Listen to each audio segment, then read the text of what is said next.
I'm not going to lie to you guys. In this literature class, you are going to read a lot. And I know for some of you, reading is not your favorite thing, or maybe it's something you feel you don't do very well. So I want to set us all up for success in this class with a little discussion on best reading practices. So to get the most out of this lecture, I would suggest that you pause right now and you go make sure you read the Steinbeck pages for our reading this week. Part of how I structure this class is that each week there are going to be reading quizzes on the text. And I know we are covering a lot of text in this class, and so that can feel a bit daunting with how you're going to get a good score on your quiz. But I'm hoping with these strategies you will be fine. And also to remember, every quiz is open book and open note, so you can have the text with you while you take the quiz.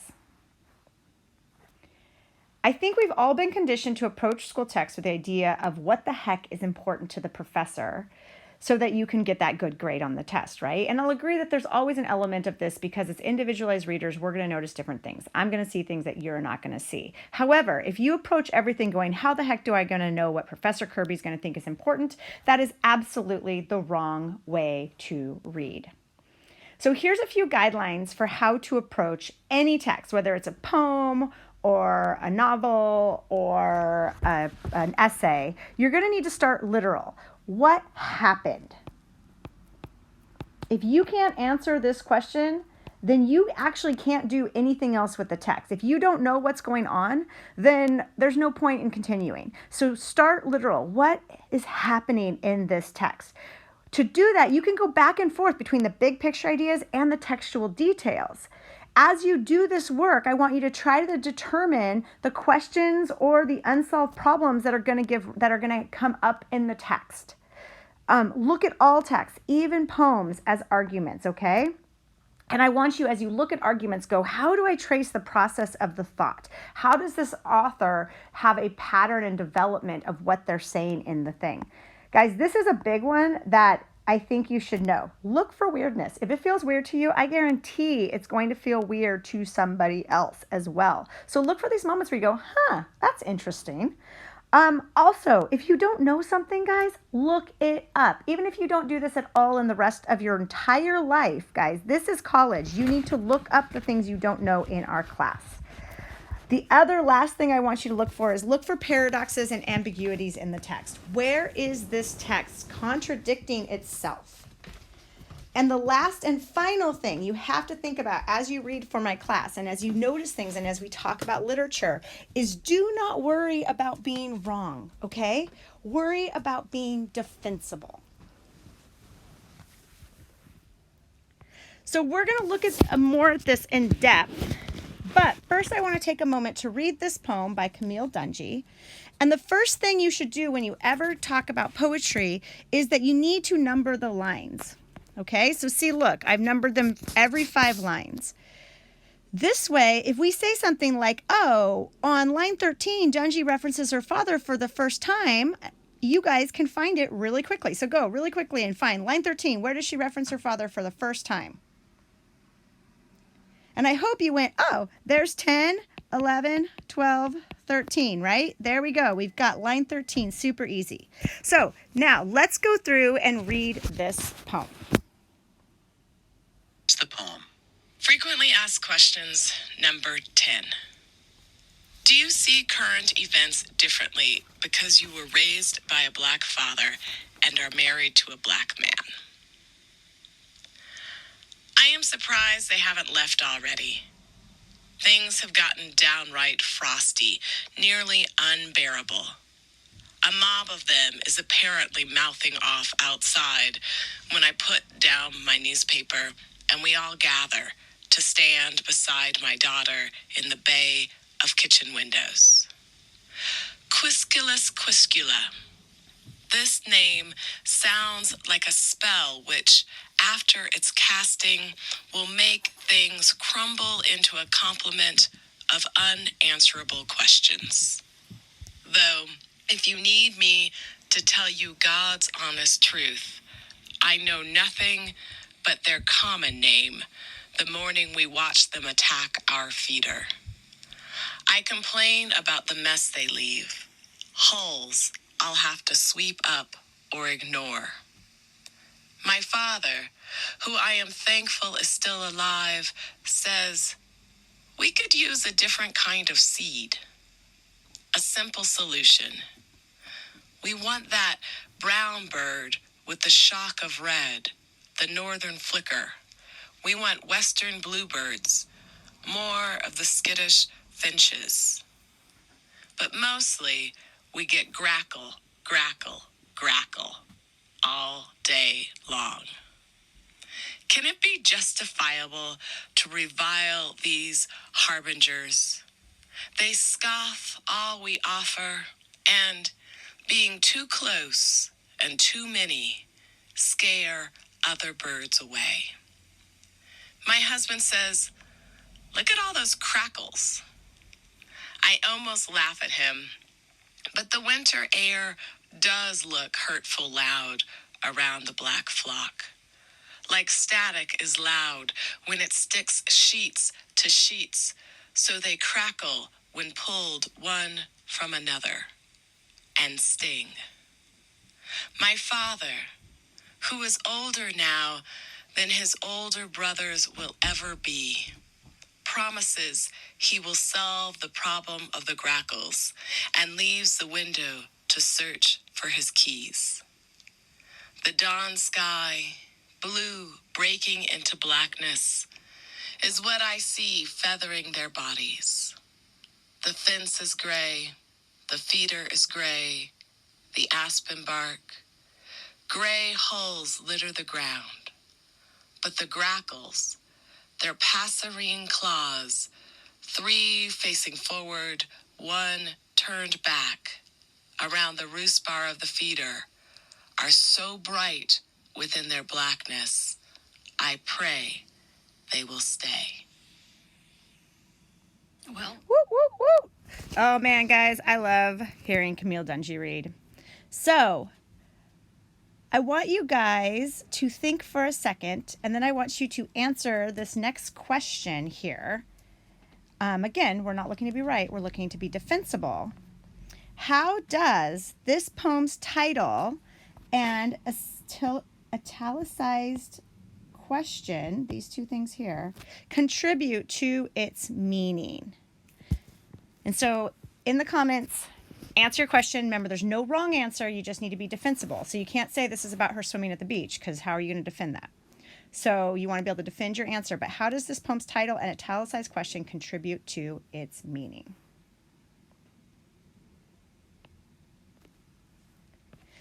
And now we're going to let that sit for a bit, and we're going to look closely at Steinbeck's Log from the Sea of Cortez, which is what you should have read before this. And so this text is prose, and I hope you guys can tell me what is the difference between, let's do this, between prose and poetry. Please put that in the chat. What is the difference between prose and poetry?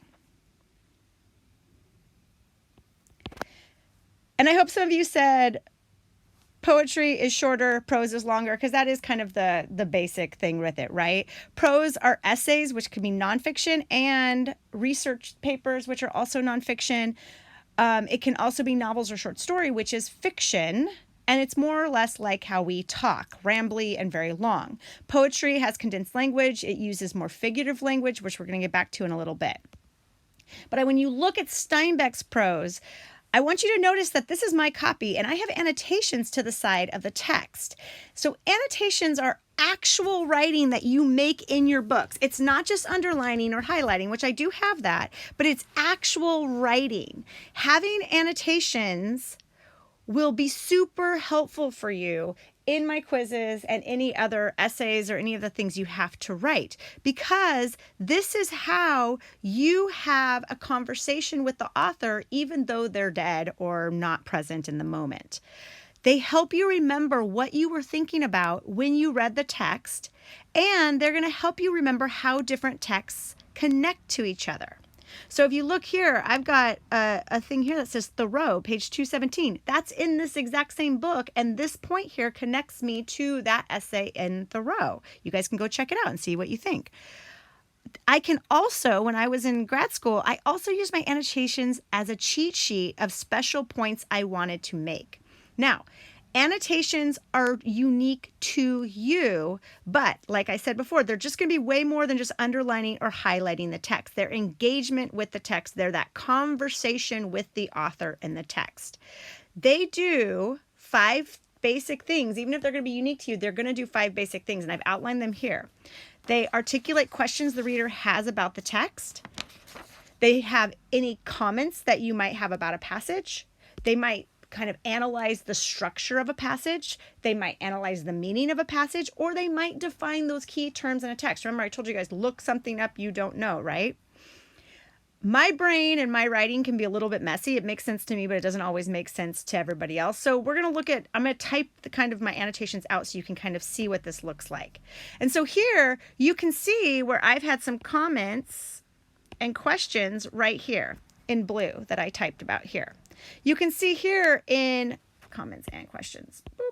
You can see here in the red, right, I talk about structural things and how I feel his passage is flowing through, how his argument, remember one of the ways of reading is looking at people make arguments to see how his argument is working and what he's doing.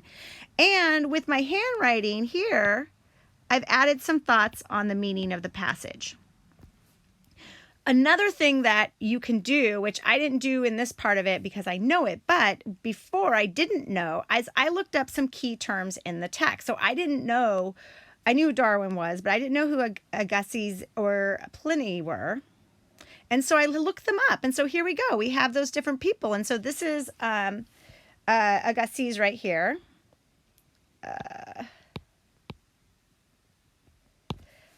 And he was a Swiss-American biologist, and he had a nomenclature, like a classified list of all sorts of animals to classify them based on their zoology or their like physical looks. And so same thing with Linnaeus here, which is, this is Linnaeus. He also was the father of the modern taxonomy. So how we look and decide cats are not related to dogs is because of Linnaeus. If we look at Pliny, he was he wrote one of the first natural history encyclopedias. He tried to put all the knowledge into one big book. And then, of course, we have Darwin, and he's famous for writing The Origin of the Species, which looks at how evolution functions over time. The point to this is that you can do all of these things here with your annotations, but if you don't know something, you need to look it up.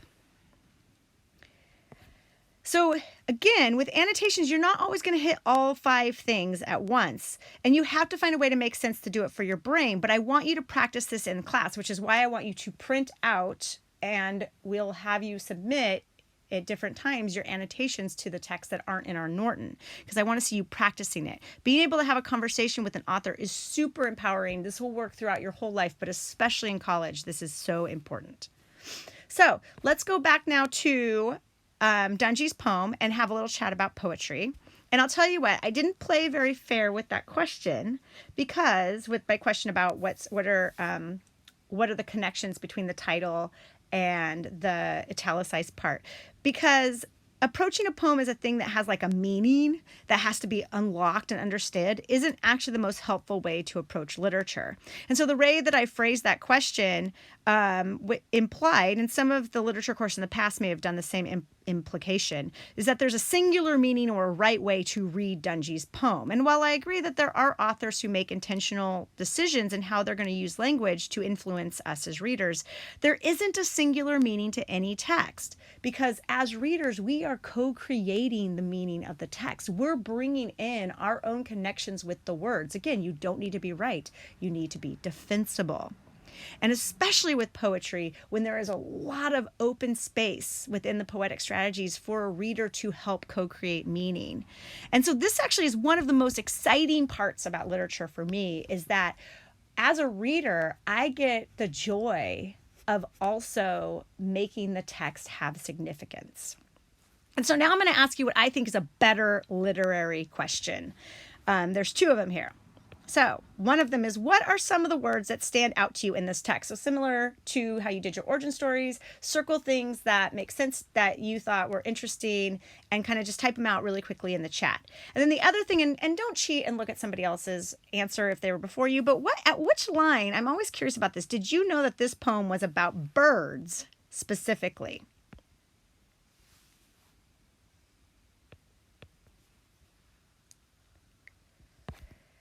And so if we think about texts, right, as you can see by my definition here, is I have a really broad idea about what is a text and what is reading. And these are conventions that scholars in the humanities use as we study the way meaning is made in the world. And so in this class, we're going to look mostly at printed texts. But if you took like my World Lit class, you'd actually look at comic books. And so you'd be looking at images as well. And if you took like a cinema class, you'd study movies. And if you took like a sociology class or psychology class, you might study body language. All of these things are texts. All of these things can be read. We can create meaning from them. And going back, though, to the meaning in Dungy's poem, right? There is no singular meaning that that the connection between the title and the italicized text illuminates. Rather, there's actually a lot of different ways that we could look at this text and support them.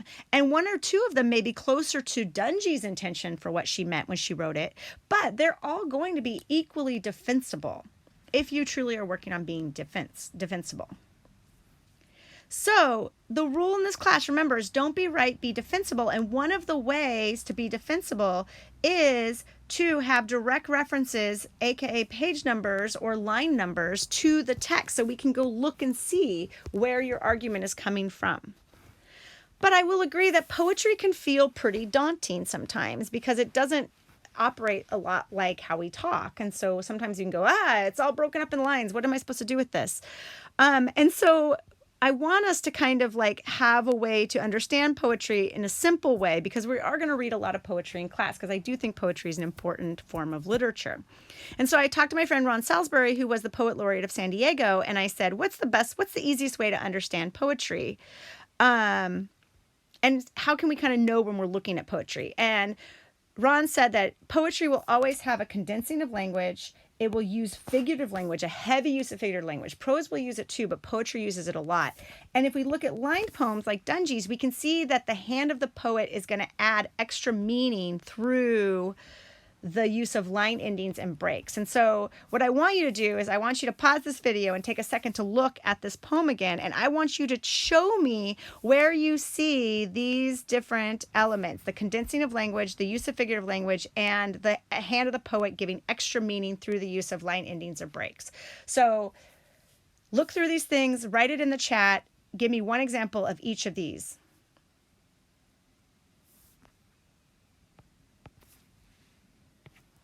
And so as I hope you've looked in Dungy's poem and was able to identify a couple of those elements, there's other ways. So we talk about how to read, right? And we said to read things, take them literally. What happened?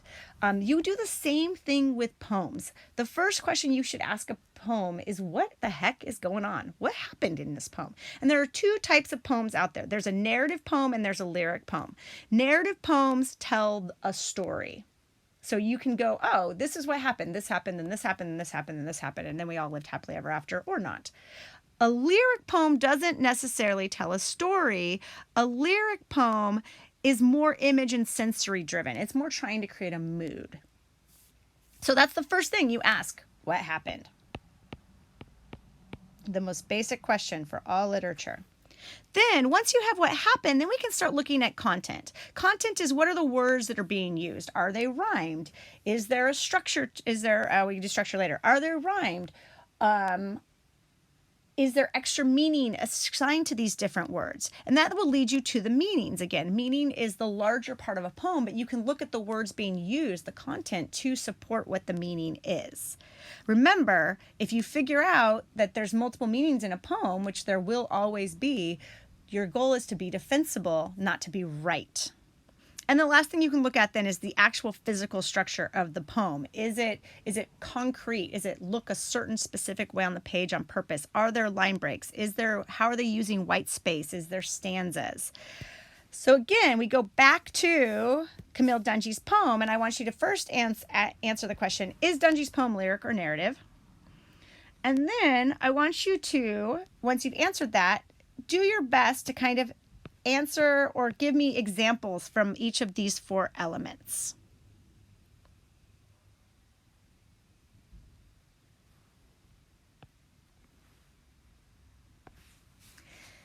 And now that you have a good idea of how to read literature, we're going to dive into our texts. So I want you to go forth and read well.